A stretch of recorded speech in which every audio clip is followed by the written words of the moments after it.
Taftai lo mātou tua. Taftai lo mātou tamai le langi. Mawalunga le mea lo e fio mai ai le langi a o tumu le langi nei lo mamalu. Malo matautia.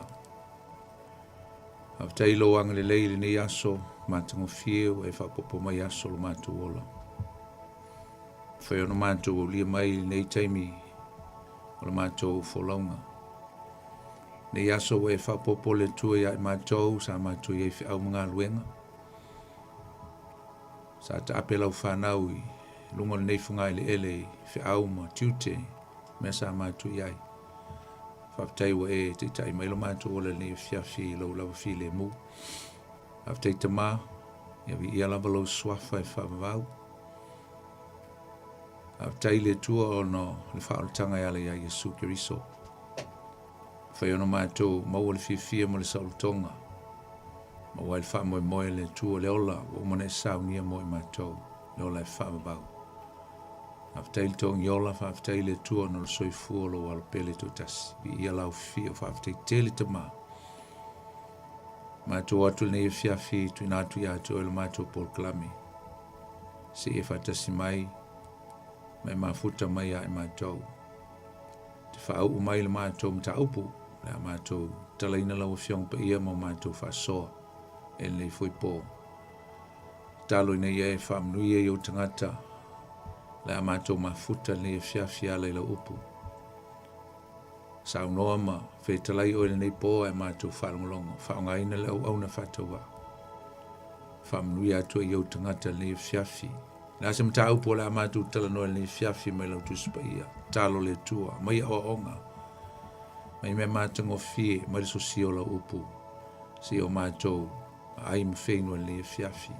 E whailava la upu mwhamu nianga. E sua malia ia e mātou la upu. E le ngato le nei pō a wasa uma. Vi ia lau swafa le nei pō, a uma fo le mātou ngā luenga.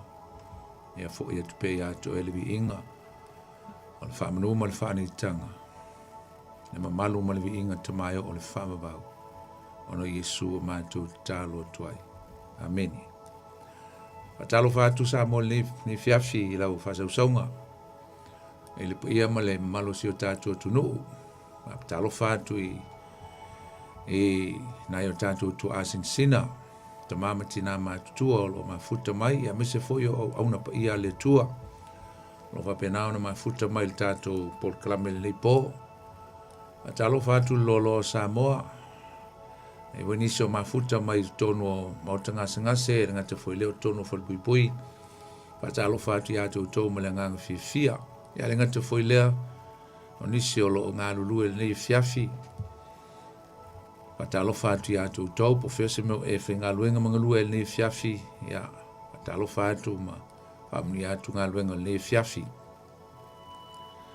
Le ngata foi lea e mantua nei taimi le to telo si o tātua tunu o lo ta ape i tunu esi o nei kelope. O whese a tunu o lo e mafuta mai e nei whiawhi le tātua mafutanga fa talo whātu i a te o tau. Le swafo Yesu le tātua li i mo le tātua whaola. Ia, fa talo fa fo inisi o lo asia si mai tono o kila nei. Lo fa penao na sia si mai foi ia ono mafuanga ese. Fa talo whātu i a te o tau nei whiawhi. E foi nisi o malanga mai Samoa ia whatalo whai atu tau. E foi nisi o sauni malanga i Samoa ia alofa le tua. Pui ma leo leo ma ia whamanuia le tua i whai ngā malanga le ngata o Samoa ia so se atunu. O lo e sauni te malanga iai. Ia e whatalo whatu foi ni whiawhi ia i se tasi o lo o mātamata mai ia ma mafuta mai o steimi mo mua nei. Wa e mafuta mai e tātou Paul Klame tutu o le Upega ile Loloto whatalo whātu. Ma le nganga whaloalo. E whatalo whafo sunga a sauni whiawhi o mga lue, vi ia le li, ma lo saunga lue. Ia ia le tua, tātou Paul Klame masani ne o tutu o le Upega ile Loloto, Samoa, uso mtua whawhine ia Kiriso. Ia o la auto au nei, poni fonti, le tātou mafuta fo le tātou Paul Klame, temi masani o le tātou Paul Klame ia po le upo le tua. Ia tātou te whamalosia iai, mai ai fo i se mea tāua mani mea o ngā so soani lo tātou soifua whaale nganga. Ia, sa leo o Kalame le foi vai sona te atu nei ono whafua se ia ni malanga e Australia, ia whaftai, to e tali o mai manuia me oma, ia ai alo whapena ona, ia fo te tonunga ia alo manuia foi oe ni fiafi, a miso ni vai aso, ia malinawa yaso o mawai atu nei. Ia o tātou wholonga lei fo i tausanga, ia o se mali lava tātou wholonga. Tātou sia o manuia me oma. Ia se vāngana ai le wala aupa ia le tua i o tātou ainga ni se pele ia i tātou. Ia whaina ho o ktfo le wala au le tua nai i o tātou ainga. Ia lofa le tua mwhama se aturo na nganga ia tātou. A o le tātou programe ni fiafi o le tātou wheme whasolo. O le upo o le tua ni fiafi. E whātāua i nai ia le upo lena utaua nei. O le whainga malanga i ei pōpua ngā, e ei lui tau i ei mea whainga tā o le wholaunga. Awa ala mata upule la tātou tala noa e mai le tusia ngā luenga. O lona tāpu e lusu mo le fitu. O le whainga malanga le apostolo Paulo lunga le vasa. E maua mai e se me tāu al tāu o le tātou aianga le tāu o le nei o langa mo le soifuanga tātou te olai. E pēr nau tāua, e ei lava whainga tā. E ei pōpua ngā i le wholaunga i le nei o langa, usam tua whawhini. Ai po a mea whaingatai o mai ai tātou. A tātou whatua tua ma whalangolango i le tua. Tele tonu o le asaunga le mūl tātou wholaunga. Wai tele mea whaingatai o lui tau. Le ngata o le soifua whalenganga o meo le tino. E i teimi tātou te whapeai. Ia po soifua ea le tua. Pe moni e o lo soifua le tua. Wai ea teimi whapena i te talo i tonu o popo ngām whaingta e whisilingia le tua. Mana mitau tia o le tua.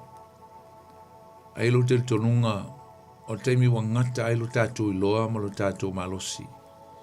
Ma lo tātou tau mawhai ina ia fo ia whawhita au le soifuanga le au ina a mata i le tua. But God is still in control, no matter what. No matter how hard circumstances, difficulties, and challenge of life, if we put our trust in the Lord will always be in control. E le atua lava le pule, ma le leo ino i tātou I me oma, te me popo ngā. O le tusi nei, o le mta upulusu ma le fitu o le tusi ngā luenga o se mta upu e se le mana ia. Ana ia o le tala na ia I le wholau ngā la apostolo Paulo. Te le fwena ngata ma le tātou tala noa, I le tele o whamsinonga ma whamsino roma sa iai a o iai lau le ele o iuteia. A le la ua uma le lua tausanga sa loka vava ai pe sa seisei ai. E le ofeso a. Ia. A le la ua o le teimi, o le ua ame Paulo I le vaa. Whaitasi e manisi o pango tā, e owa le lua se lau. O alau whaingo la o malanga lea, e tā ua mai tono le tusi lea, le mataupu lea. Tō lua se lau fitus ful me leono. Ia o le tō tele o nei, tangata na o pango tā. Ia e ngata fo I lea. Ia o te losa I eini pasesi.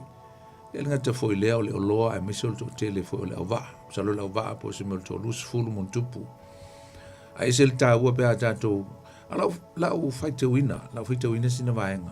Tāua tele pe a tātou whalongolongo, manino, tātou au ili lina ne fiafi I ale mata upu. Maua maini mea tāua ma leo ngā mo tātou.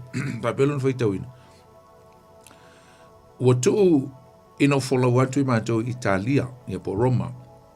Ona la tu ina atu leo Paulo manisi tangata e fusfusia. I le te tai o le tō salau o iu lio le ingoa, o I lātou o le au kuso, ia po le kaisa, po tangata Roma, te Roma, pe pulua. O na waelo I mātou le waa atamutiu, matu waa atu, a fola wane le nu o Asia. Sa fatasi foi mai mātou Aritako, le Makedonia, mai Tesalonia. O le tae au fo iwa e iuta I mātou I saitonu. Wanga lelei mai fo iu lio ia Paulo. matua tu ia te alu iana uo e tali o la tu olofa mai. O tu wa atu foi, ai foi mama tu folau fa taftafa ani ku Peru ina ua matangi vale.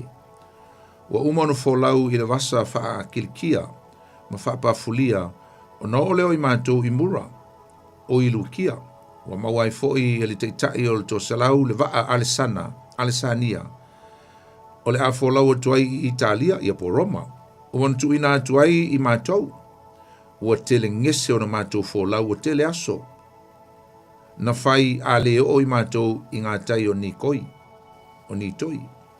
Ina ua le mawhai i le matangi, o na mātou folau atu lea i Kereta, i ngā tai o Salamoni, se manu a le tuuna le itua. O mātou wo o lea i mea i ngō o awa mātango fie, e la talata i aile ai o la sea. O unga so e tele, ma wo o yono po e a whati ai fo launga, o mawai fo i po le anapongi, o na anapongi atu lea, o na po po i atu lea o paulo i a te la tau, mo whape atu leli e. Ali e, o lo manatu o le a tele le leanga ma mau o mea i le nei folaunga. E le ngata le uta ma le waa ai a toa ma o tato wola. A ua usu sta ili te itai il to salau ili te utai e por kapteni ma le li i ona le waa. Ai le usu sta i upo paulo. Wa lele le i foi ili taulanga e no nofo ai waa ili tausanga o a whaai. O na whai mai lea o le manatu o le tele e tu waa atuai ni a peo. Matau mawhai peo i fōnie e nofo ai i tau sanga e a whai. O le taulanga lea i Kereta e whiangai masisifo i le tuitonga. E whiangai fōi masisifo i le tui mātou. Waangi malia mai fōi le tonga. Whate i lātou ua maualo lātou manatu. O na tu waa lea ma whola watu e la talata i Kereta. O le pine o na pesi mai ai o le a whate tele o Eurokuto de ingoa. Ua vele waa. Ma ua le mawhai o na whaasanga i le matamtangi, o na mātou tu watu ai lea, ma ua le lea whaatafutafane i le tasi motu i titi, o kalauta le ngoa. Na whai a le mawhai o na mau taofi e mātou i le tulula, ua sisi ai lunga e i lātou, o na whai lea i lātou ni tongfiti, ma sai ifo le vaa. Ua fefefe foi nei la foia i le oneone whaavai.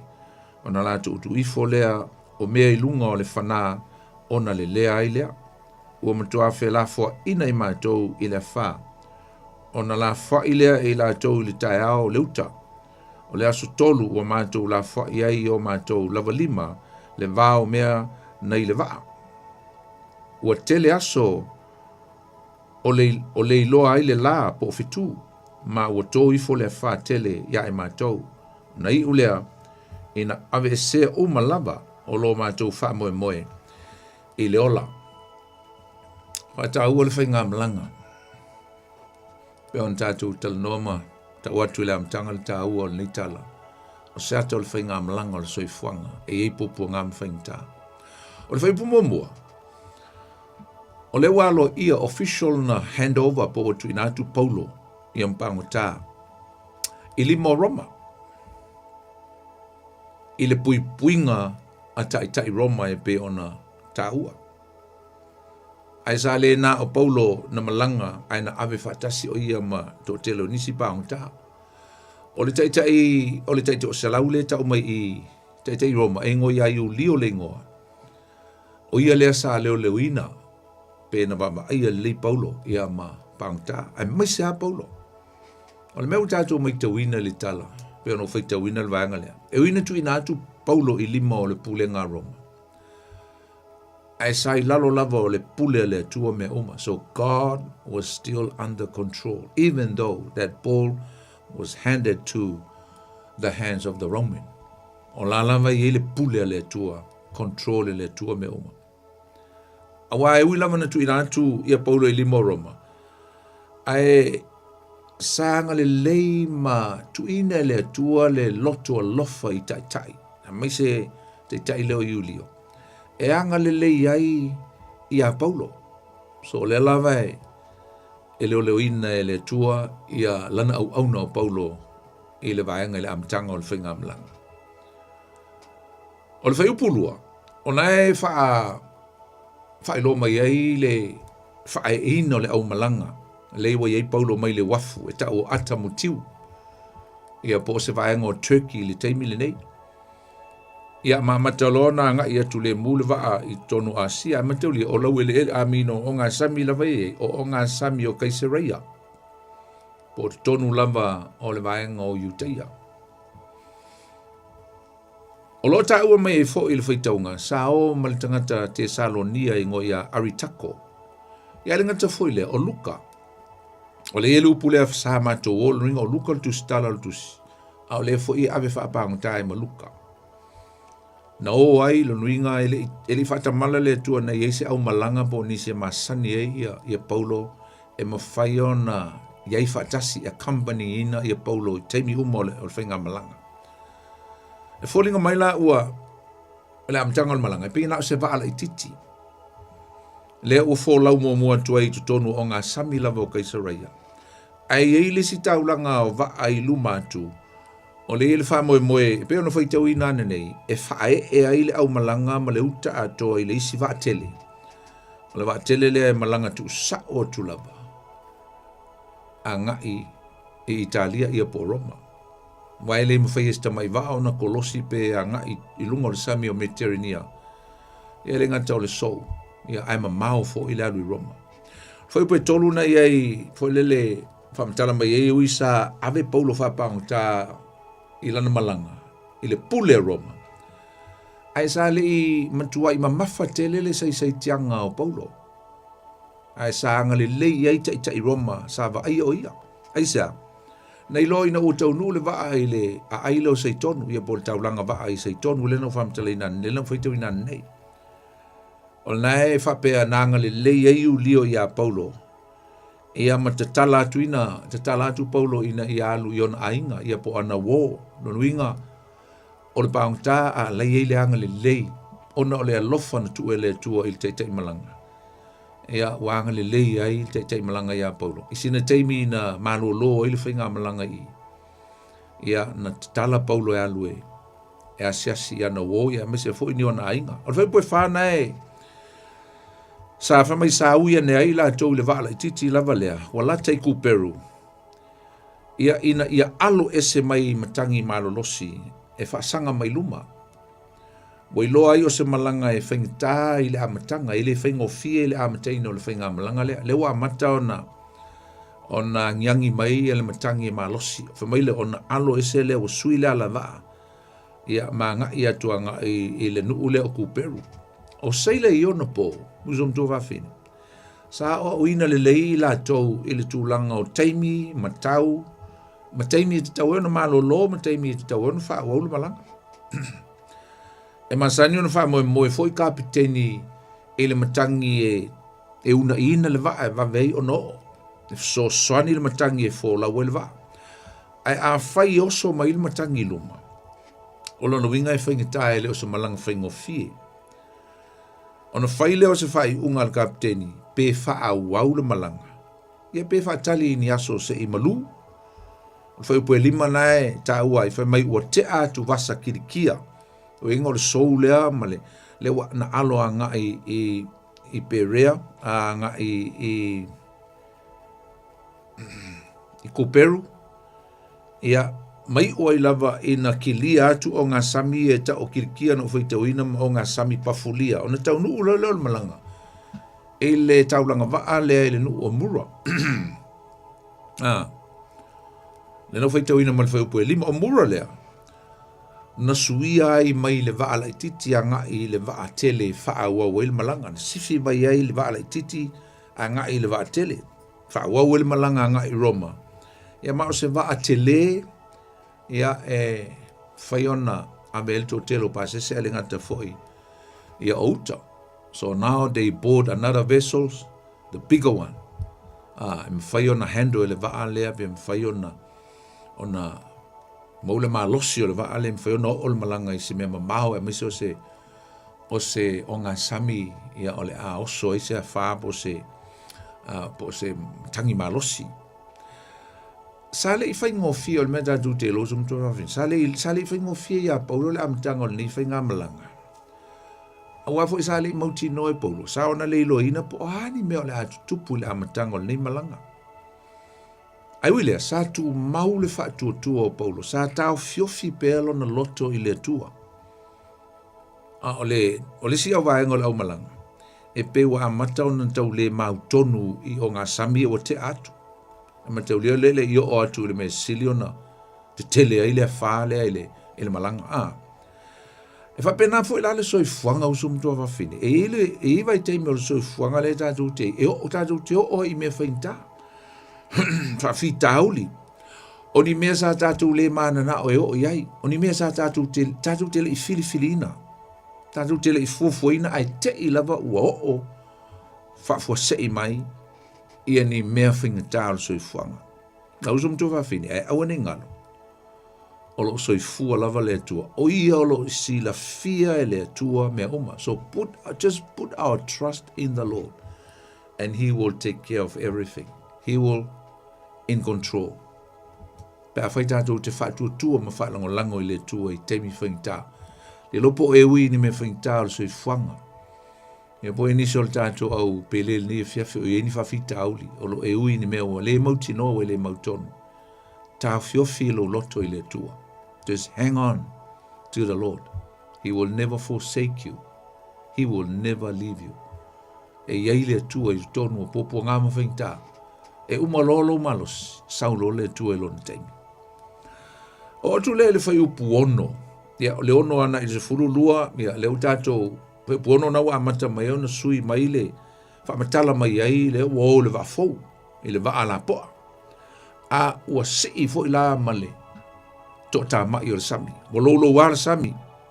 Ina walu le fo longa i le vatele lea. Foi pu ono. O lea ua tu ina tu ai ia. Ia au malanga i le vafou. Ia ma o le li la vole i liolo i ele na pule. O le va la po ai pe ono tau o le va fa mai o le va ale sa nia. O le va eleni. O se va malosi.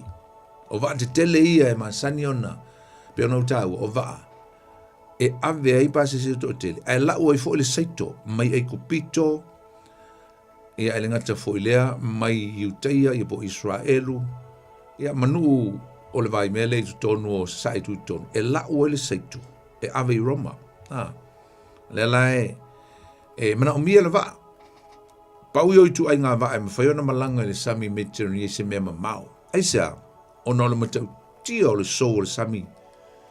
E mise e mamao fo i le malanga pe a whai o Roma le malanga iai. Tore le whai poe fitu, o naono tau o le whai poe fitu, whai mai ua te le ngese le vaa, lo ringa wa le mu le vaa, wa tau le alu le vaa le malosi o le matangi. Me wa tele aso wa delay wa tele taimi wa mai mau ona wa wha le mu, wa halu le mu le vaa. Ona wangi mai luma le matangi. Sa whaingai le vaa o na alu luma. Ma tuai ona tau nuu i lisi, tau langa vaa lea e tau ua whamao o ni toi. Tau langa vaa e fi afe i aima maa lo ai. Ona la, o le maa losi tele o le matangi, o lea na sui e lea la vaa, e ui ai. Le o wha alua na sui lea la vaa. Na i e le whai upo e fitu, le whai ungo le whai upo e fitu. Wha mai ua wha ta e la tau i ke rita. Ma tau nuu o tuai i le tau langa vaa e ingoa o Salamoni. Na. Au le whai upu e balu. O le ini upu whapea, se manu a le tu una le tua. E te whiu e whika pe po lale wingo ia upu. Whamai se manu a le tu una lea i tua. E whingo fia le whapetania whamai passing it with difficulties. O ringa ua mātou pasi le mu atu. Ma mea whaingata, ia po lea o ngā sami whaingata o te atu. E ui sa sou le vasa. Ai sa tau nuu saunga le mu i le mea e ngoa o ava mātango fie, non whapritania o fair heavens. O se taulanga o waa e latane i le, ia peitu tonu lava le aileta o la sea lena o ta ua mai le upu e valu. O se nuu e tu i le tu i sa sae o kereta. O la sea o se nuu mātango fie, e le titi. E le leile nofo ai na o sina teimi pupu. Ele fifia tangata no foi eja. O le malulu. Ele ngato le malulu a le taumuta. Taumuta ia le soifuanga i lango le motu. O le motu e tu le sami. O le lai e tele na le fia no foi tangata pawala me alo ia i malolo ai e po mo tourism e o ta fa ai la malulu a mave ona toyo ese. Mai le nuulea e ta o la sea ia po o le taulanga e ta o ava matango fi fair heavens andole le feo po iva nga el sumaltasi sai lo le fa matala mai e na mele no foi teu sai lo le paulo o fa tupuina fa fita uli ile fa ngamalanga ma a fa au pe fa ngamalanga o le atele ni si fa fita uli o le ala tu fita o ilo le leia l'apostolo Paulo wa tele aso o faatuai ai le a faina e sili ai le faatuai ai saonga le mu na ilo le faana tinati ai feoti ai le sami na fa mai ua mavae ia yaso tau saminga aso le tongiola tau saminga o le tongiola mo le sauninga fa manatu foi le ka o le redemption a tangata Israel o sauninga lona ono lea Israel foi fa manatu i tau sanga malama o lea la fa mai Paulo ua mavai atu tau saminga o lona winga ua o i taimi e matua whainga tā i ale o ngā sami vai taimi e tau fa upoi fa mai o vai taimi o ana pongi tau saminga o le aso le tongi ola i o vai taimi e ile tato kalena i msalo pol vai te mio se tema le nga tu tonu se tema nga ia o kitopa o te mi fainga tao o nga sami ia po o le vai le po le sami tele le o Mediterranean o le vale o le o nga tu tonu o le masino se tema ma le masino novema ia tu i masina fa Israelu ia o masina fa ui ufu a tausanga o Tishri ia makislev le vao novema ia setema o kitopa novema ia wa o kitopa fo ina ia i le va o ingol vai taimi lea o taimi fainga tai o ngā sami ia o lela o iro e Paulo wa te ala tau mai le o ngā tutonu o setema ia po le masina le o Tishri wa o i taimi e matua matangia ia pe taimi o fa taimi e saua i le matangi mai le tuitonga ma o le a whaingtai i al tūlanga o le whainga malanga o le mela ua whai o le mela ua peona whamtalaina ua whai lea popo i ngā Paulo wa popo i Paulo i le taitai malanga ia i ulio ma le kapteni i le me te tau una whai le nau whai tau ina la ptai Paulo winga le matau tio me yo le atu tupu pe a fai e fa wau pe le malanga isa a wa usol sami malo lo i pe i tonu le nuulea e ui malulu a lai fiola la ptai Paulo ne malo lo i ai le se i se taimi fa wau le malanga wa sa mate i Paulo le me tupu pe a fai e fa wau le malanga luinga man tu Paulo tu sape masina tu sape lo se ma vai atu le masina le Kislev ia po o novema halu lo tato malang ala le tali el kapteni mai ulio ale no foi teuina sa le fa longo e le i ustai la uli i le fautuanga la apostolo Paulo e le fa longo e la ua nei lo e Paulo e a faina o la tola ai le ama i mau foi maleuta le va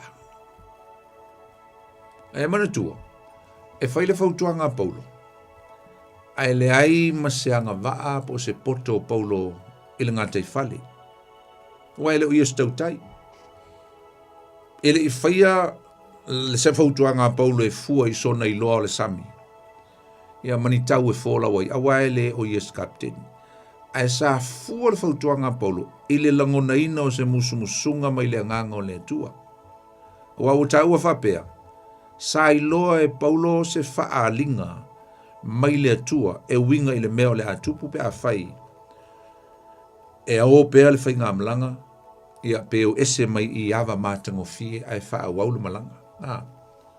Le sa u feita wina. Amino lele o te tato feita u ngaile mta upu e lus fulma le lua.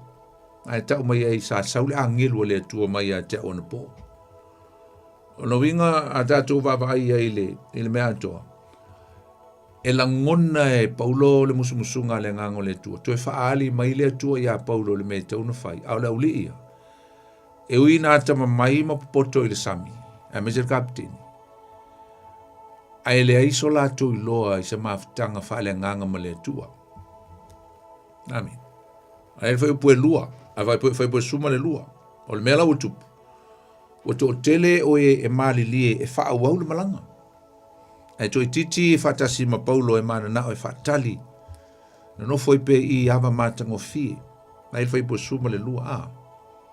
A oani vaenga se lua la o ilo mai I na fua I filifilinga I e lua. O le momua. O le filifilinga e fua I le poto ma le anga vaa. Ia e whapea fo I le tūlanga, le position la I le kapteni. Ia ma le manatu a whamaulunga. Ma lesi whai unga na fua e tusa male musu mai le nganga o le tua Ia Paulo. Le laua lua mea o fina wai.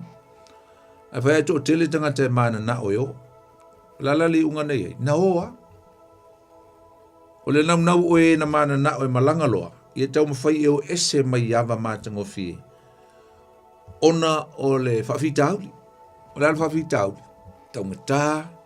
Inga te whoilea. O le marulu.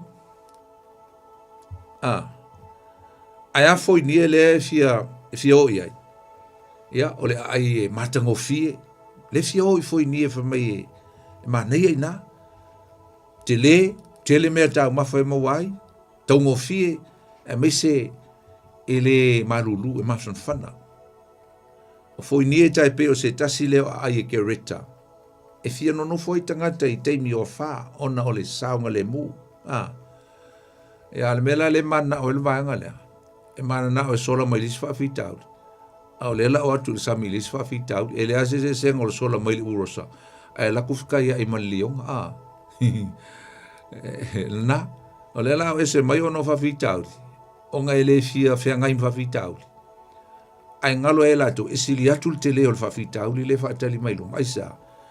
O le whai malanga e au noa ma se maftanga ma le tua. Whai malanga e au noa ma se fisili I le tua. Ma le lela ngono le musu o le ngango le tua. Sa lo whai po suma le tolu na iai e wha do ma iai au le I wha wawina le malanga. Le la wo o la tu loto. Al ma nei ia. E whai lo ma iai. E tau wha se e a le ti Apollo. E teimi e ma nei ia le angi malu mai me wangi malu mai le matangi mai tonga. Se e malia le mu le va. Pa pea le vanga le o ma ia ma kokongu leng fai. Se a Paulo. Ma ia ma tu tonu leng fai. O ma nei ala le I lo lato manatu fa pea. O le ala u fa mautu wa I lo mato manatu. Ia le ta tau no mato mai. Aisa, o ma nei ale tau le tai ao le se e mali. Fōlinga mai ua solo le lei mea umai le amatanga. Ma le loa. O loo muli mai ia tua patatua o lo lato le ustai ma lo lato le whalongo. A mai so lo lato le whalongo le tangata o lana musu I le ngango le tua. Na fautua atu I ai Paulo aua leo. I alu lolo malanganga I kereta. Al fai po sul wha ngai wha mai upu.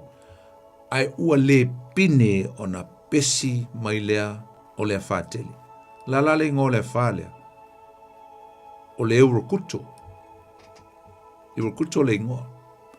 O le matangi lea. O le matangi e a mata lea ngiangi malia mai le tui mātū. Ta ue o le tonga. E angiangi malia mai lava I le tū I mātū. Mai lunga, I le north, mai le north, sorry, in north. O se matangi e malosi mai e ui ina te le vaa sa la tō malangai.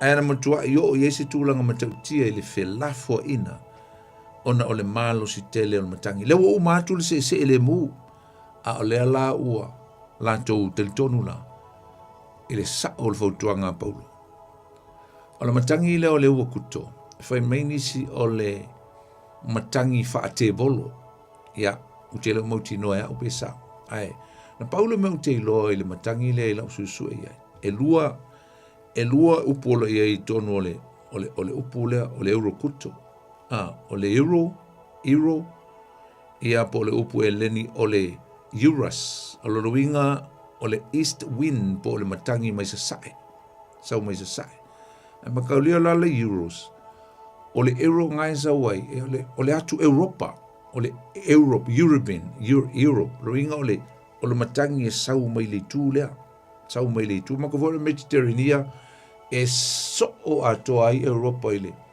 a foile le nau i pule ngā Roma i te o le erola sau ele matangi il vaenga momua a o le agulon po le afalona lua le upu Eurokuto o le matangi e sau mai lunga o le matangi e sau mai tonga o le matangi e sau mai le north sau mai le north ai ao mai la matangi nge e la le taimi o mai e fito ai lo matangi nge ona mafua e lo le ona matua sou le sami e la ni manatu o nisi skola manisi tangata e malama ele winga o le o mea tau ngata i fale a mai se le upu le e whapea a o ina sau le ti Apollo a wā e sau mai le tū leo Europa le matau leo fa Europa o i le wha au tū i ei whai ngā mālo na manu whi aile nei taimi te re roa po i se so ta inga mani me le tāpta noa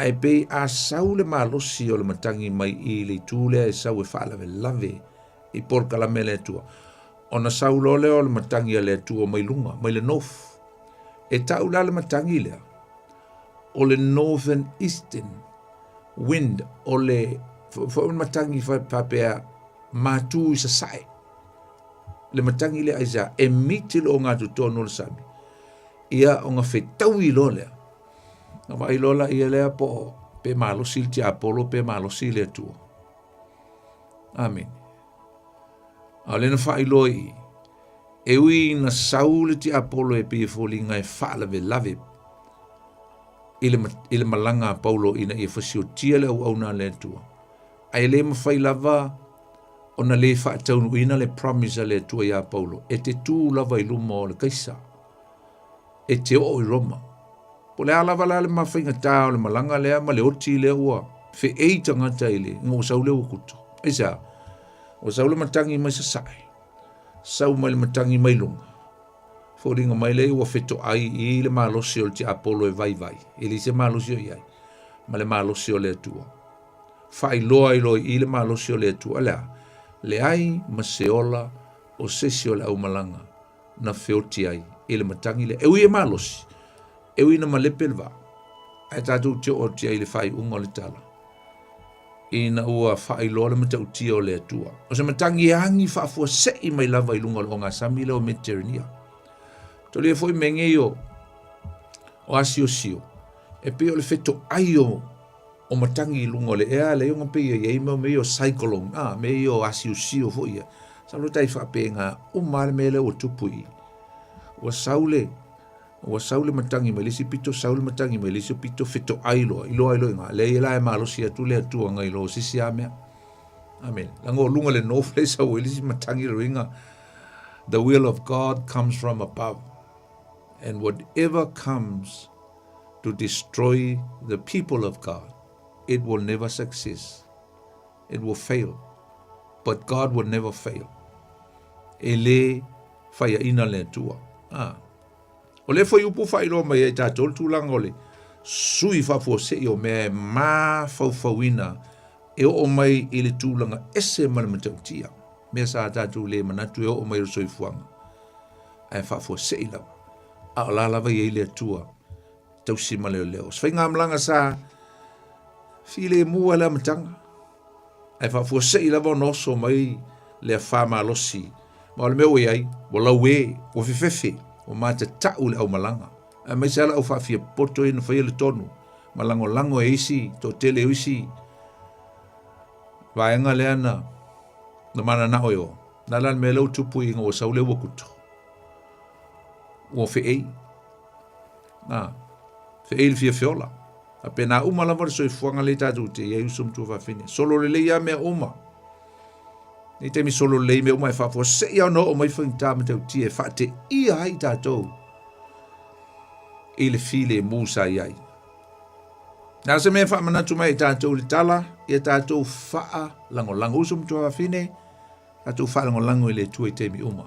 Trust the Lord all the time. Tātou manatua o le tangata, malona mauti noa, malona poto, lona atamai e whai vale.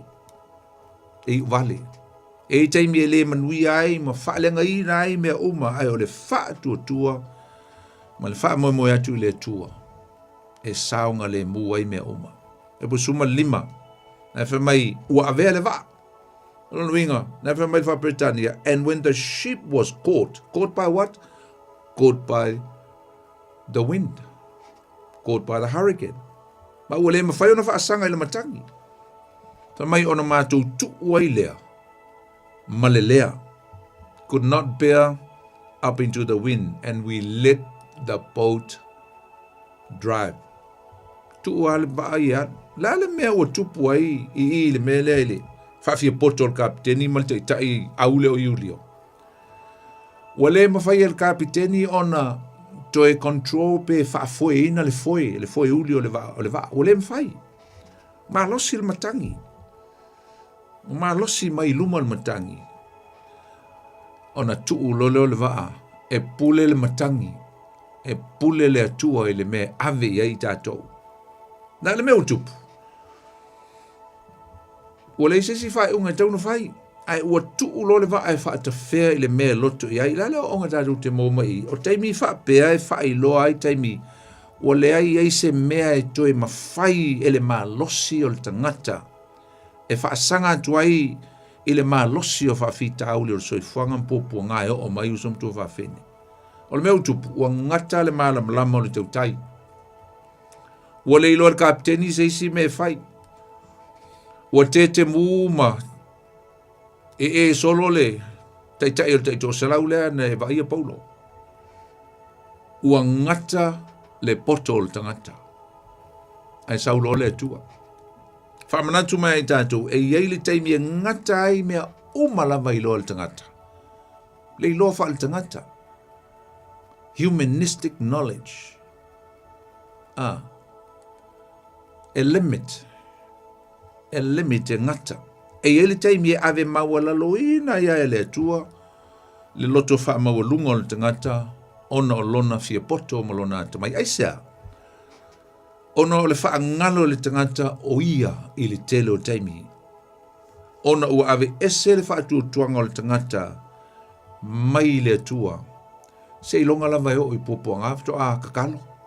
Pe ngal tele o Samoa, se ilonga e o popo ngafto a talo. Ai solo leilo me uma le ai ma se talo. Fai lo mai ai tātou lei tala usum tua whawhene. A o i taimi tātou te wha sanga i tofu te whonga. Ma mea whaing tālo soi fuanga. E te tau no tātou tu ina atu a toa i tātou ile ta ita inga le atua. Na i lo tātou tau ma whai lava i lo tātou poto ma lo tātou ma losi. A wae lei ule lei. Usum tua whawhene. E le manuia. It will never success. E po suma leo no wha ilo mai ai o tu tonu o popo ngā e ilo ai le wha malu o ao le atua e malutia ai tātou. Wha mai ua wha tafa atu i au tafa o kalauta. Ma mawhai ai o na punitia ma ua poloka ai le maa losi mai o le matangi le sau mai luma. E ilo ai God is our shelter, God is our refuge. Salamu e whasum lono wheo mo o le atua o lo tātou malu o ia, ma lo tātou malosi. E whai o ia ma fiso soani silisili i taimi o popua ngā. O le mele ua whai ngoa ai le motu lea. Le motu lea na uta uana nei, o kalauta. O whai ngoa o le motu e malu ai. An island of refuge. Tātou ilo ai e ui na tātou ui a whamatangi o leo lang nei. O lea tua lava tātou te malu ai. Malalafi ai te mi whaita. Wa o ia tātou te sao ngā le muai. O le motu lea. Nena whai mai na wha alo aloanga i ai au tafo le motu lea. O i le na tau mau ai le poloka o le sau o le matangi mai luma. Pei na ui loanga i le motu lea. E pei ua sau lea wha mai luma. Ua mā le sau le wha. Ua lea whatia te lea i le waa. I le aso lea. O le winga la lea o le mele tātou te tala noa ai. E pei ua malu. Po wha malu mai le motu lea.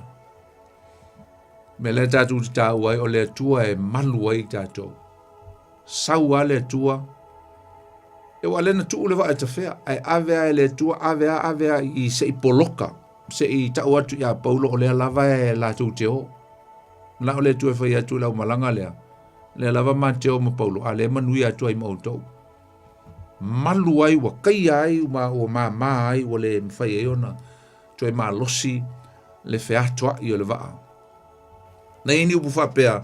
Na whai a le ma whai o na mauta ofi e i mātou i le tolula. Ma te ole fo i ele ma mor kulula la toso i tua o le waa tele. O le kulula lea e taimi e mana umi ai ia so soani. Pe istanga te tawhea ia whaola mai ia. Pe i fo taimi ua tupu ai se mele wha. Ia o le tulula lea. Ia tasi le tulula lea tau mai ei. Ia o le pasese ko lua se lau fiko. O ke le rola po ia au so kongo le kulula o ia au. Au i le whai mai ai. Toe a ina a le mawhai ono mātou. Se whea mai le tulula le toso mai tua. Ona ua malosi. E ia tamai waa ia pe ona utau o tulula. Ne tau e whape ele i whai ngofiona tau whaasao. A le whai upo e sumal fitu. O tau e whapea. Ua sisi ai i lunga le tulula. Ringa lo o maua le aikia. Le lo whaipo paulo nu whautua i ai. Ele iloa ele te whea tulula. Paule mea sisi. Ma tau tonga fiti. Ngai whai tau le whaipo e sumal fitu. Ma mai ua sisi. Whai mai o lea wala tou. Pamai ua siia i lunga i la tau. O na whailea i la tau ni tonga fiti. O lale mena o si i lunga. O le tulula ngai ta umal whai upo suma leo no. Ai le ngata i lea. O sai le tulula ngai i le waa. Sai le waa la titi le waa tele. A ua iei malesi tonga fiti ngai whai a o iei le malu. Wha malu le tua o le maunga lea. Tuno i tua mai o le motu lea. Ua iei malea manoa e sai e ini mai a te tele mai lalo le waa. Anga ilisi pito, e tā ofi e le waa. O le manatu ina i awane i salalau le waa. O ele mele umwhaina whai i le teimi o le tua, le teimi o le i se whelafua i o le waa. Mo sai e lalo le waa mai lunga, ua malu o le waa. Na e whai po sumal fitu wha mai, o sisi a i lunga i lātou, o na whai lea i lātou ni tonga fiti, ma sai ifo le waa. Le waa lai titi lea, ua whewhewe fo i nei la fo ia, i leo neone whea vei, o na lātou tu uifo lea o mea i lunga o le whanā o na le lea ai lea. Na le mea le tupu. O leo umana tonga fiti i a le waa, maisi mea ia. A leo helo lātou popolenga.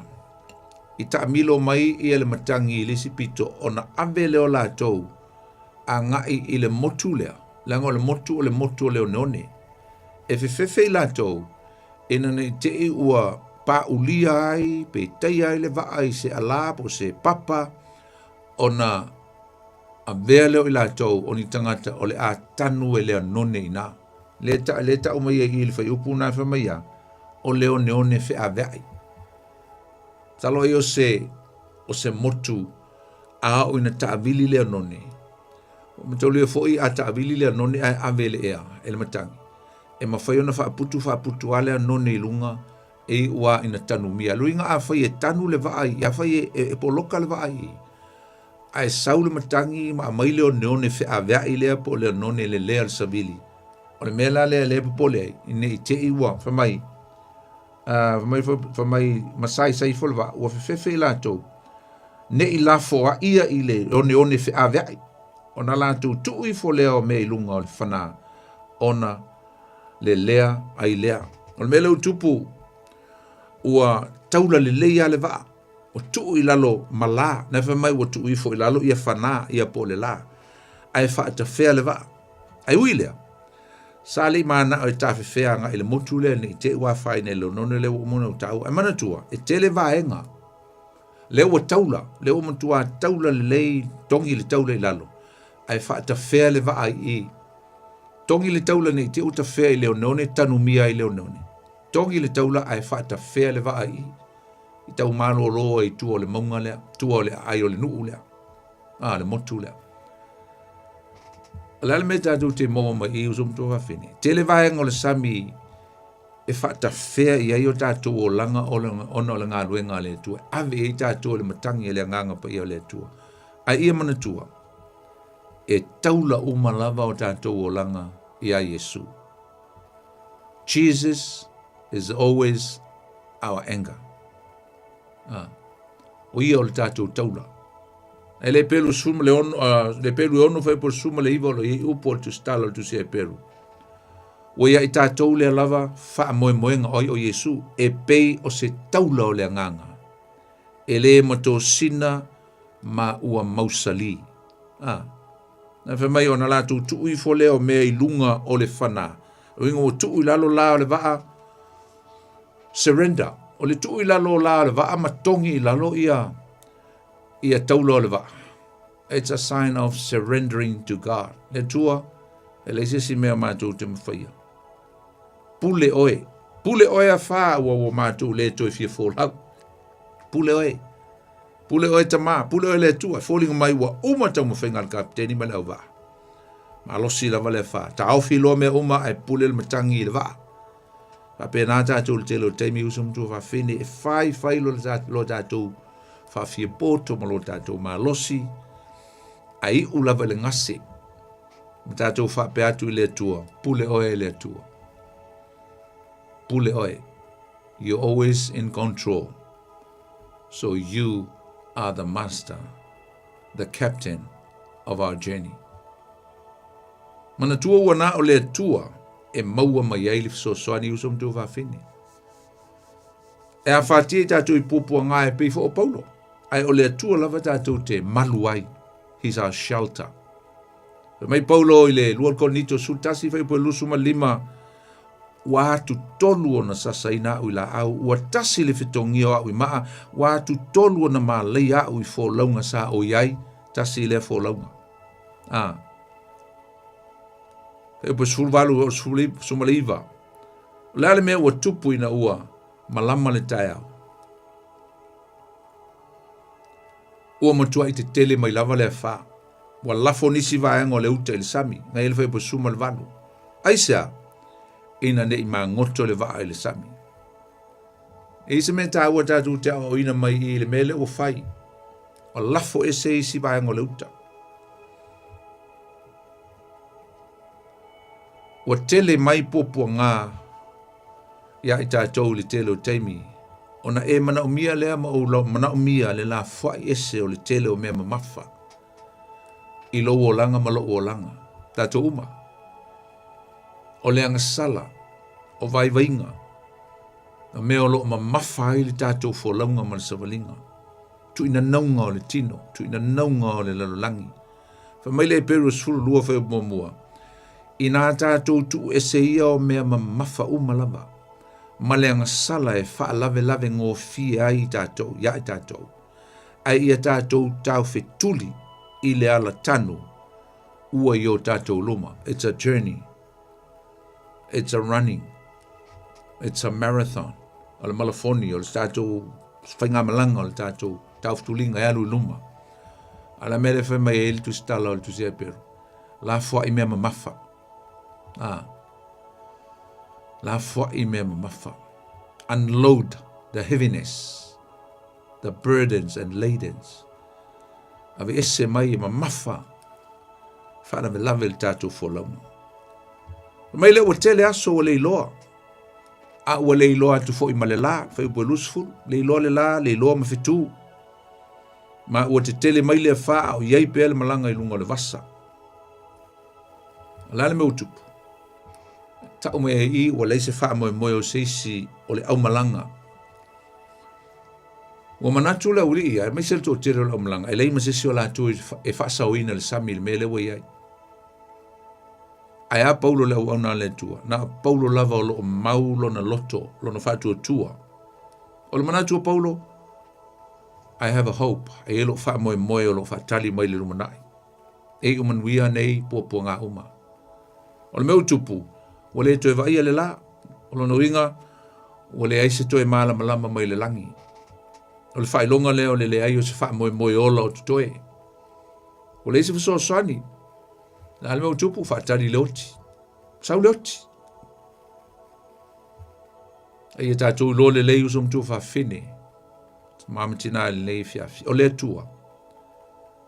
E tele lava ina fitoanga lue mai lava o ia pe a le aise mea ua mawhai o no tātou toi whaia. Uma le tātou malosi, uma le poto, uma le wha mawalunga. Ai ua tilo i langi, le langi matangi a we, malingi roi mata. Ona sau lolo le tua e fisosoani mai. Ai sa ua leise mea tātou te mawhaia. Whaalongo la i le mea na whaia Paulo, whaalongo le tama le tua ma le mele ua. O le aia whaia mai i le vaenga le whai upo lusu ma le tasi anga i lunga.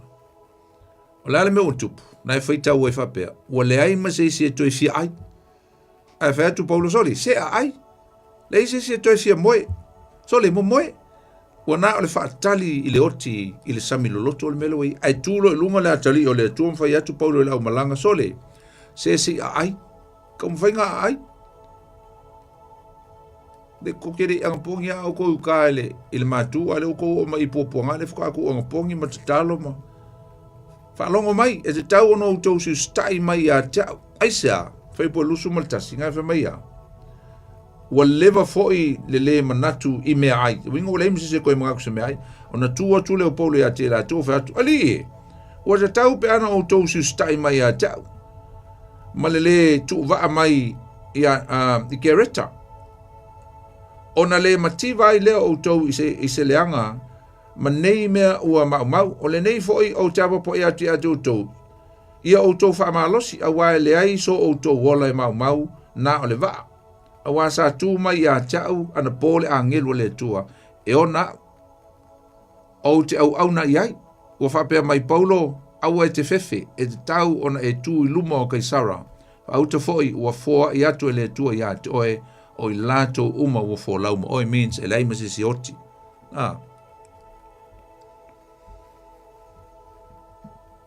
Ia lau whaalongo leo li e ia Paulo. O le mea utupu. O le fito ato e fia ai. Pētu Paulo i o tō wha losi. Aisa, a wae le ai masi ola o sisi o tō e mau. Aia, na o le vaa lava e malepe. Ai ola o matatou. Aisa, langa sa matala noa malo o tua na po, sa le angelu le tua ia tau. Na o lo se whaalinga mai ia tia, o le tua leo te au na iai, ale wha mai Paulo, o le tua e o nao. O ia, o te au na iai. Na mai te tau na e tu lumo kai sala, luinga e te leoti, a e avea lo leoti, ma mea e le feoti umai ale, au vasi, le awali ia, whailo atu le Paulo, e au no la fuai i tātou i se motu. Ai ia tātou whaatali le teime o le atua tātou te o ese ai ma le vaa. No ingo le fo kaukuli oso la uli ia. O le malepe o le vaa. Nā o loo wha i loa mai le whaiupo e lusu ma le fitu e o lava le whaiupo e whasu ma le whaapo le whaiupo le muri. E le ngata o malepe e le vaa i le vaa ngā toa le toe. A ua wha i loa i fo i le whaatau ina o folanga le atua. Wha mai Paulo, wha maleta o mai. Ua lua vai aso. O whela fua ina le vaa i le atu vasa.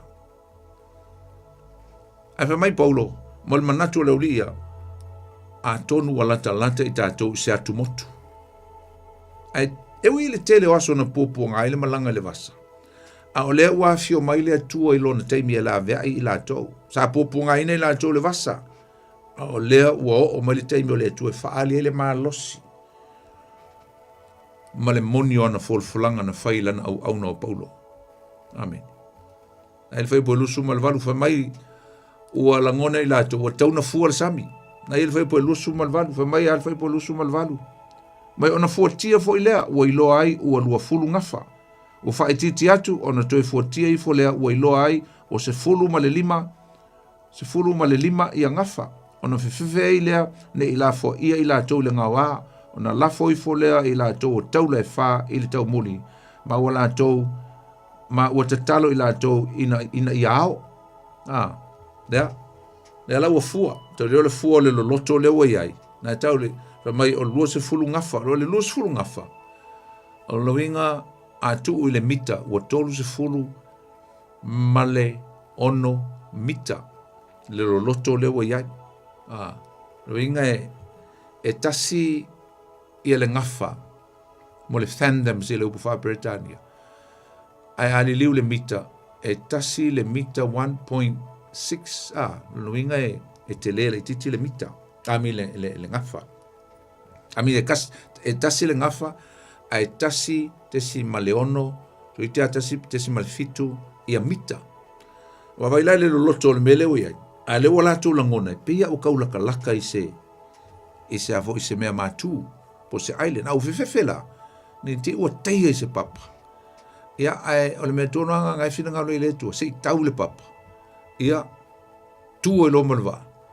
ai amata lon tau fitu o ia mina amata lon fe aus fina ngalo ngalo le tua me fa lana ntup mai to so te isi o mo sfulu lima ngafa ringa o fua la alu anga i utale dia le va ia lo inga lau me ia tuanga i lalo ia po le sfulu iva e po le lua sfulu foi po lu sfulu mon tupu ia mita lo inga lau amata ona papa u le me o ia le va mai foi po lu sumali vo fefe la to te malanga ina i lafo ina ia te o lafo ia le va ini papa lafo le o tau le fai lalo ta talo i la tau pe folinga mai ua tau mau se fa mo i la va ai ui o lo pel matangi le pong sa ai ua yese na una ta inga ia vave ia na o pe ono feito ina ne se yo o mai le ao malama mai ai se o la tu lo tonu le me o le afai pe o tau no fe ausi pe le ai pe tolu folu o le ua na e o mai le ao a le foi o tau mafai o ese maleva ai o atu le motu le ua tau la ngona wala tala tamai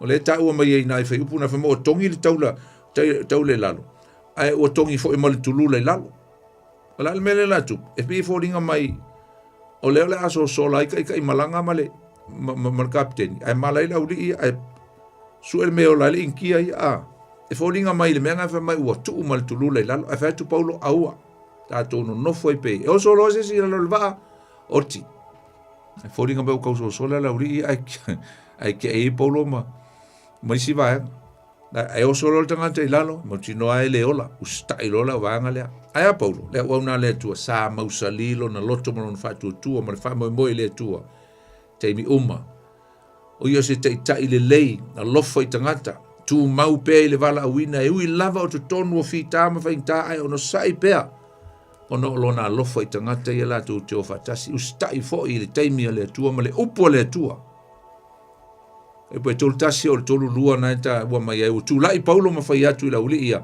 a fai e se tasi al ese malva ele ola o ia aioti le sami fa mai le ona va vai lea e tangata tau o mai o le tulula ma fa ta fea tasi ale upo paulo usta ila ulia le fio curioso la ulia causa sola ile tulula kipi mai ai fa ta fea tol fa ma lo se paulo tangata ina ia ai ma us full fa so lo vai aso tato sami na o mia le ai malo siai a wa fa mai paulo a wa le ai maselulu o se si o tato e mau pe pa u it means that no one will die ta ko ke survive uma ono le tua le mate malanga vatasi mai tolu lima o tolu ono na fa mtala me fa tu paulo ia la falta tu fa mantunga isa ngai fa mtala mai na tanga tu lo paulo le falawa ile areto tofi ma vatu le mata utio le mele no fa paulo i fa alia ise se tai e matuai le lei lona mafo fau o alon tofi le areto le malatu ai fatas wa ave ese ai se nganga fa vai ma se nganga foi le mauti no sai ai malatu ai fatasi ko mai le spirit of the unity o teimi ua faatumuina ai tagata uma le fefe ma le lē mautonu ae tulaʻi ai se tagata faatuatua o loo tumu i le agaga paia ma ia toe au maia se faamoemoe ola i totonu o tagata ua matua i le ai a se faamoemoe o loo taua mai le fai upe tolu fitu ma le tolu valu e lua se lau fitu suma le ono le aufai o le aumalaga a ua taua mai foʻi ua latou faamāmā le vaa ina ua latou ua lafo le saito i lalo ai se auelo e Paulo toe aina o le taimi latou te feausi ai uta latou te lē toe manaʻomia le tele o mea ai se auelo le amalepe le vaa tolu iva o le fasfulu famai wao a ua latou le iloa le nuu le ua latou e le wao sa tatalo ia vave ia nao le wao a le meu tupu o latou iloa atu le laufanua a ua le iloa e latou po fe le ua latou ai o latou iloa atu le fanga famai le fanga oneone o latou manatu pe mafai ona faaoso i ele vaa fasulua le fasuma le tolu famai o le meu tupu o le ole a matanu fe ausi a wafa mai ua poloka le vaa ua kaia le vaa ana e tau mai na le fai upu e fasuma le lua fa mai so fai tau atua alia le melen tau fai e le au fita ia i nai tangata pangota fa mai ua pule tangata tau ia fasiotia e ua fusfusia nei a au atu se tasi masola tau le mea laulia luinga lupunga fa mai ua pule i latou luinga fa mai ua latou tau fasiotia langa latou pule fasiotia i pangota ia nge fa mai nge ke ukulioso i lalo msosola aina taofi e Paulo pe ona folfola ele atua ia Paulo le falinga ele ai ma se tasi e mau se ola e fa pena ona taunu lava ua fe ausi loa le lau o le teimi o fe ausi e pe fasu malfa o fe ausi atu uma i latou i matafanga ma ua faasauina uma i latou ai ua nao vaenga o le vaa ua malepe matafefea solo i le sami matautia o faamaonia mai ai i fai upu mulimuli le fai upu mulimuli e fasuma le fa le faamaoni o le atua ia Paulo malana folfolanga e ui ua malepe le vaa ai ua faasauina uma tangata sa iai tutonu o le vaa ai sa ona sa malanga faatasi i latou ma le atua e le ngata sa malanga faatasi i latou ma le atua aina iai le tangata o le atua the representative of God was in the boat sa iai o ai o Paulo o ia lea sa faailoa i le matautia o le atua a le lau faailoa i le atua i le monia na folfolanga na fai atu ilana au ai sa o le ufe ausi e le ai masesi le ai masesia so fai tauinga al fai upu mulmuli fasul tolu angal fasul fa a ua loto le taitai o le to salau e faola ia Paulo ua vavau atu ai e ia le latou pule le ulia ngofum kau fasiokia dia ngai paunkai le vea ima Paulo ma ua fai atu i e ua i lofe ausi e mua i feo sofi ifo ma o atu yuta a o e tutoe o isi i lunga o lau papa ma nisi i lunga o mea sa i le vaa wa iu ina sao uma atu wai i yuta wa na tautia a failo mai ai i tātou sumtu fa fini fai o tol tātou mtau pulne fiafio na tala toile o tātou leina o le nei o langa ma le nei soifuanga tātou te o lai e iei mea tātou te le toe mawaina ona o matangi o leo langa le nei ma wha e iei fo inisi o le a tātou le toe mawaina ona o le oti a o alu alfa inga mlanga ona o le soifuanga lava le tātou te o lai ai uilea E ui ei mea ua leilo loa ma tawhewhea ma ua le maua mai. I le tātou whainga amalanga. Iei hoi nisi e wala au le tua o iei le whainga amalanga.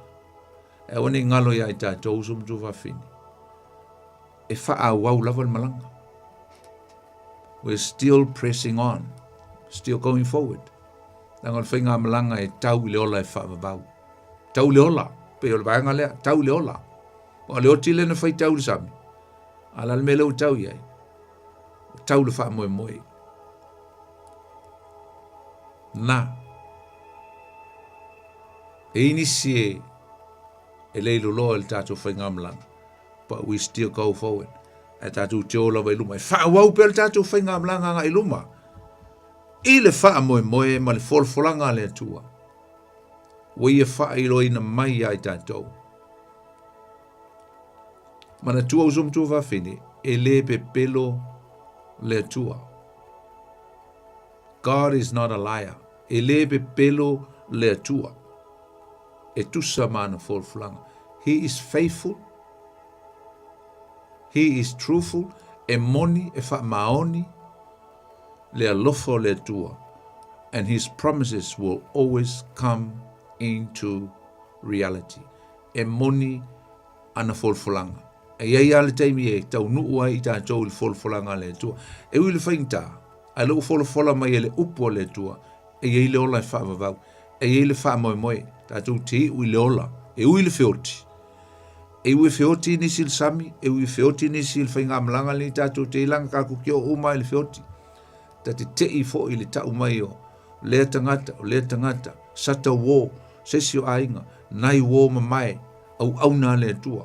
Maliu esa e mali liua e ia me le lo lo malanga e I me tātou te le tue maua e alu al malanga ia and we still move forward, we're still swimming ka koke kamo moe ka koke esa tātou te fio o le wha moe moe o sao nia le tua mantua e le pelo le tua e tu sa man for flanga. God's promises will never fail.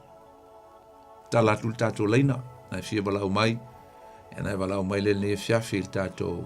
Leina na, tolu fitu, ta se lima iwa tolu. Pai fo e ui ni whaingtama ni popua ngā o le soi fuanga o le experiencing ni meti ngā o le soi fuanga. Ia walau mai, share mai so fita auli. Na miese te talo, ia walau mai, whapena o le tua e nate le tu la fo ine tātou le tātou whainga malanga. O le tātou te fōlau whatasi ma le tua, ai fōlinga mai e leo whailo mai. Ai leo mawhai o na i e whatamala, e le puipuina ma le leo leuina o lana whanau, a o tātou ui e le neisoi fuanga.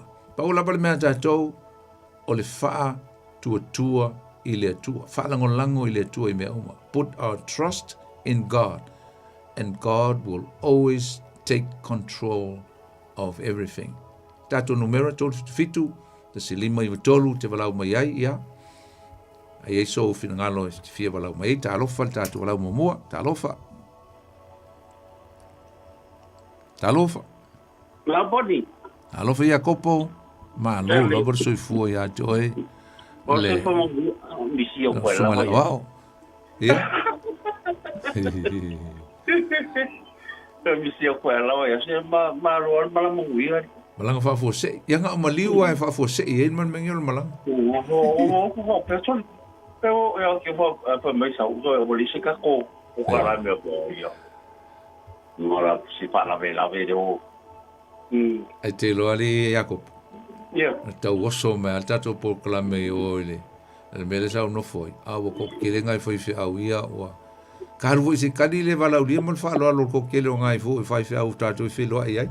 Ai ngau manga kuma ia o ngau ko fa malo si ai fa merka ko por clame.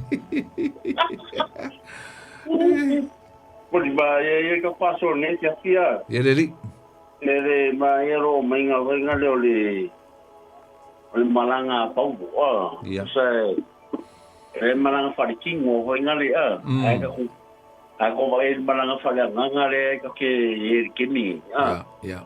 O pe nga u male nere ko ta ko. Moni la. Ke ro nga sa si fuanga ia mangin. Ya ka kala wa ye pi ile ni makari kongu ile ni. De ai ya se me fa le se me fa ka ile ni. Ya. Ko makango fianga ya de kwaso ni de ya. Wangal malanga ngol was ya le yo o pangoka o mai ya ni. So fa ka o ya kus. Ya. O pai kau ya person pe so ta travel ya te kau le kiri ko ingai de ingai Ya. ai ma ya la de ka kala ngai pun ma ya ngai ko ka le o fa de nga ka Ya. ya pa pe nga u ma le mere ko ke ni Ya le. ke le ko ya ke mi ko vai ko ya ka ya ngare o le ro ku ya le allora ngai ora ai ora kuai Amen. just Sunday ya ko fo ya no lang ku ya sumi ka nga mo ka ku ya la ku siang ni ra ku ye le fa no lo mangi po kala me ni ya ya ni ka nga mo ka ku sa va di mo mo ya fa lo ve mo mo ya yesu ya nga ka ku ya kai mo fi apple Ngai te. Oni isi kemi sole. Isi kemi sole faro sole Pompeii ari ku fo inga kai ready. Ari ku mau ar kemi ranga o be kamanga ai. E wa ki vengo ka ro ready. Pa ki ya brace ready. Nai. E va no ko ki o ko bo ku sawar kamanga ingali. Ya le. Ya, ma pa singa fa so ko poni. Mana ya? Ko mo ka fa ni ya pio ya me siru ka mo wi me pa ho nga malang alo pa kire. Pa te te le lava. Ma lo lava le. Alo le lang mai. Alo fo fa malo si me le fia filtato por clame. Fa mu ya tu le tu. Tu fe le va so fa o malta to. Ya fa o malta to tu se nga lo nga vaso le ta mo muri. Ta po lu va. Ja. Ai lo fotele atu. Ja, fase fo. Pa talo fo lista tu lang talo fa. Talo fa tu la songa poni. Alo fa Antonina, ma lo lava ya Georgina. Ma lo. Ama yoi. Ole manuia fa tai. Ya leli. Ja. Mana ya fo mata pune tu la na sia ke pe mo ye fo le. Sta mana na uma tu fa malo si fo e. Ele vai tau mo tato. Vili atua langulangu por kalame. Alo lava fa malo si ya. Astai fo tau no mai lo fa nga malanga le manuia. Ya la vale atua wa tato via e monia e ali fo le mata u ne fa nga malanga. I le go langa ya e o fa tasiai. Le manuia ma popoanga. Monila. Ya le atua nei fo ya fia fa tau nga tato. Mata upo. Malo sia o tina. Le malo sia fastai ai pena la foinan tau le tio le dia tuma i taimi o le su le telefone ya le to le malta to le tio ato le sili le to le malta to la leo ya fastai tele la mo le mata le tu la le fia ya fastai la fo ya Georgina tu ya fo isa lo tu le foi e manuia tele lava le afia mga luenga po il nei vai ya. Afte tele ya Georgina. Felo foi le vai aso. E manuia lava po. Lava fa. Dai lava fa. Fa fo. Patalo felicitato la ule lunga le. Oi, ya, tu te foi mai. Tu foi mai ya tatu la u tu mo watu. Mo le no, tu fa mal ta. Tu foi mai le fiafi ya. Nu lava le 9 minute tu e. Ol tanto ta upu. Ia e anai voi Australia stau foi ai va pe e fa longo me al tatu por clame ia na fa tele lava sunga ia ene ia maltausi ia pelnise ia faio a fon mai ne fiaf ia a lol soi fu a lo foi le on sa la manuia le tu ia o lua le ngata foi le ma wola ma emi foi ma Joana tosi masene fa manui atu le tu ia tu tu sol tato mafutanga ta talofa le tato malau talofa oi ia tu mo tu tato malau tu e tom fai mai na te le la uso e al mafuta ia fa tai lava fo le lang mai e se fo ia pa talofa le tato malau sau talofa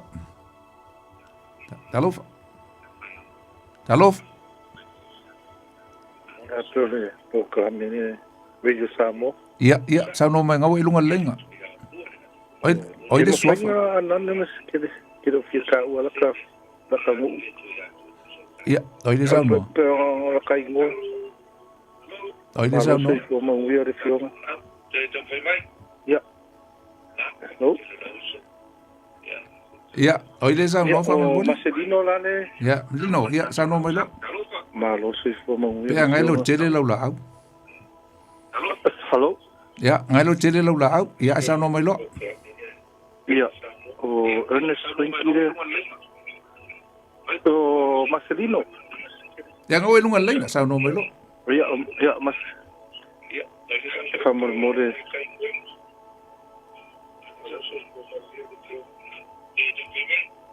Pia SSC le tio ngā te Parangalongo kuta ko posalane e fai si umiole malanga e mawhainga ta pēlau le tio whamalmole ngā langa e ko mai tio sorry ta pēlau le tio whamalmole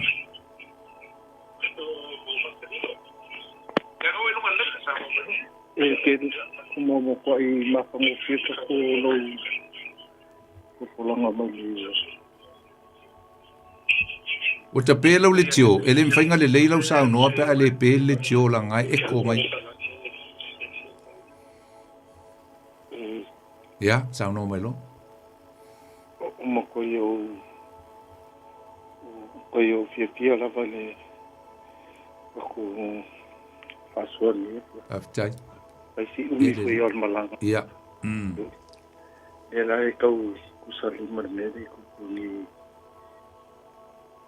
ya musi wa ine wa ko ni mas ino mo ko vala okay ya o lu ke ni ino ma ia ya o le mo faina ko yo mai o le kadi ano la ko visa okay wa o yam ko ma ngai se la paseni mo ruenga piki ia a o le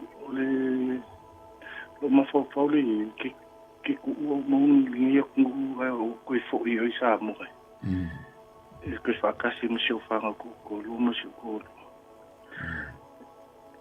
ke lo fa ku la me a ko o ma ka ko sa mo a lu ma ro ka o mo wole mo fa ko yo mo ko mo fa a o ngal venga lo ke ye mo ko I ko kongi de ni a le o fa pe fa ku se la ngal venga le mo na mo ni fa ma le pingi ai ka ko I la ka inga le sa mo o mo wole ka lia la ko vi se ko be I mo ko fa le ke mi ko po ko mo okay o ni o kilani te ye lino o ni o kilani te ye sa le ke ni manukau okay ye ko po ko mo ko ni ma si no mo fo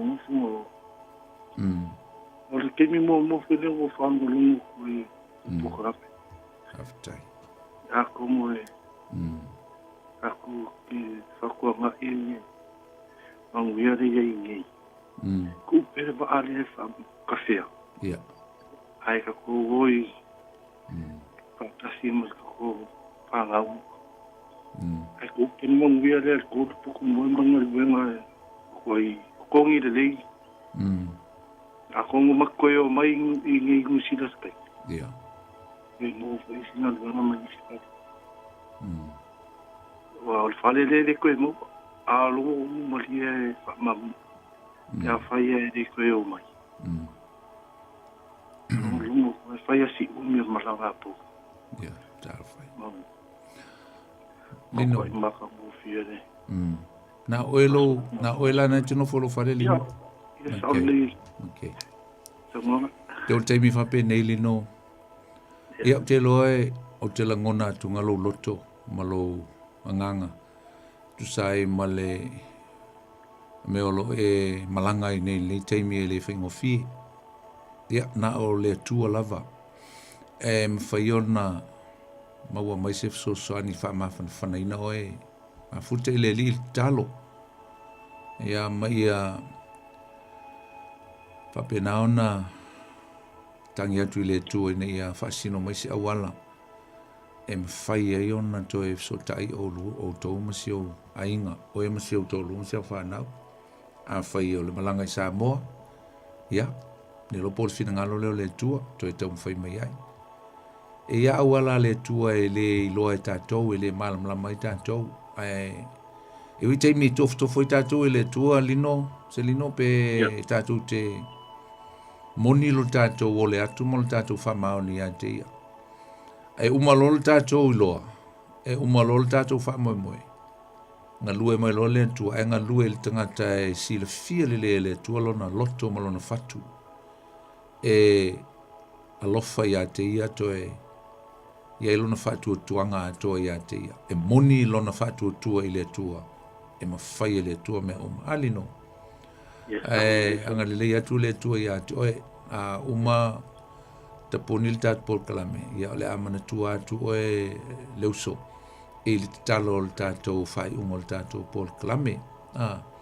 Ia e fia walaua tila tu fwoi tātou le talanoa. Ia na walaua tule le tānu mela na ia sau. Ia ole orua tasi, pa whai isau peni. Orua tasi, orua lima valu. Ia pete vili mai fwoi a sau e maua tu le tānu mela. Mole a tem whinkoe. Ia orua tasi. Lino? Ia. Orua tasi, orua lima. Lima valu. Ia. Tasi fa lima. Olua tasi, olua lima valu. Tasi fa lima. Ia, okay. Fai taulu salamo iwa tasi. Ia mara salamo lusu mal tolu. Ia so soani a to e fai tau. Ia mai mafo fau loloto i le tua. Ma fai sau talo. O le tua. Manuia ngā luenga, manuia fai oe le uso lino a la. Uma fai talo ia mamantua tuai oe le tatu sanga le fiafi. E le whawhitauli o lo isi o ainga. Nese me whaintai le tua lino, e lo fatele mo e luso. Ia, apena foi. Ia, soifua. God bless. Wala watu, wha. Ia. Ia, wha marulu atu foi nisi o lo tau whai mai, tātou fiafi ia, tātou teimi o maea, e wha moe moe, ale atu e morisisi avanoa, tātou polkalame lewa yaso, ia, ole a whais tātou talo. Mātou vi ia o elo mātou tua, mātou ia lava lo swafa malu le tuol tu male alo male ngang pa ia aftai u fa winol man tum ta pul ni fiafi no manuia aftai ile tala ya paulo aftai fa ngam langa le tino no i paulo i lungo le vasa mal sami mai fo sa o nga ta hu mo ma to le ta hu le fa ngam langa lo ma to fe nei le yo langa tele fa fi ta uli tele fa ta e pe o si o ma to so ya lino o lo ui fa ta ma popo nga lutia i puava ma le vasa loa loa o lo ui ai whaingita o le tino le nei a maise o siona inga valvala nei teimi ia ona o tūlanga o tau mwhainga ua le whamniina le tua leise me whaingita ia te oe lo mātou tua mātou tuinatu ia te oe le uso ia lino e lenga te fuilea o nisi uma o si o mātou tunu o lo ui ni whawhita au ni whapea va mao ma inga ona o tūlanga o pepa no fo mau leise me whaingita ia to e au wala e te silfia le o e lo mātou loa a o e te whaasino ma whai loa mai bea whai mātou te whātua tua a moni lo mātou o atu ia toe e te mawhaia me uma leise me whaingita ia toe le tua tā lolo whātu ma sosani atu wha mawhanwhana wha malusi au e le loto o le atali ia po le uso ia lino le neia fiafi nuia lana ngā luenga nia fo i sion to lua mle whanau Samoa. Ia ma awala uma o loo e silfia e ma whai e ona toi maua. Le tua se hawa noe mwhai on toi whailoa i ma toi no nofo whatasi la tau. Whaamnia si o mātua tunu o Samoa, usum tua whawhine o loo mātua ma futa pel mātua mta upu lewa yaso ma lewa yaso. Whaamnia atu ia i la tau, ia, i e whamoe moe le tua la mātua toi whailoa i te tae tu eilu mātua o le lewa yaso fau le manuia aivi ia pe oe lo mātou te mā. Fo ia tu lawa levi inga ia tu oe le tu o te mā le alo ma le nganga pa ia o asa uma o le whawavau. Amen. Ia, sa moa le tātou por klamel la, nei fo iwa iaso le tutu le Upega ile Loloto. e le whamoe ia o le a tātou toe whelo i fōi i le vai asfau. Ia man le teimi, ia, whasoi fui o la auto, ona neo poni fonti, soi fui ia ma ia manuia. God bless.